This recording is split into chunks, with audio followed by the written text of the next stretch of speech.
বিসমিল্লাহির রহমানির রহিম।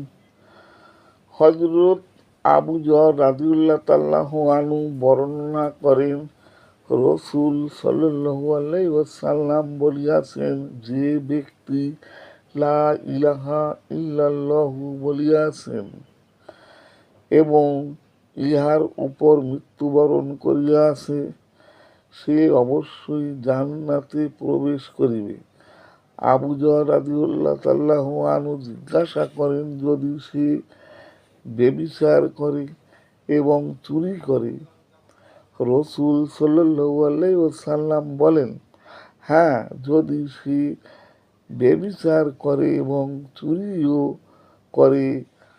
আবু যর রাদিয়াল্লাহু তাআলাহু আনহু দ্বিতীয়বার একই প্রশ্ন করেন। রাসূল সাল্লাল্লাহু আলাইহি ওয়াসাল্লাম একই জবাব দেন। আবু যর রাদিয়াল্লাহু তাআলাহু আনহু তৃতীয়বার একই প্রশ্ন করেন। রাসূল সাল্লাল্লাহু আলাইহি ওয়াসাল্লাম একই জবাব দেন এবং বলেন, যদি আবু যরের অপছন্দ হয় তবু সেই ব্যক্তি জান্নাতে প্রবেশ করিবে।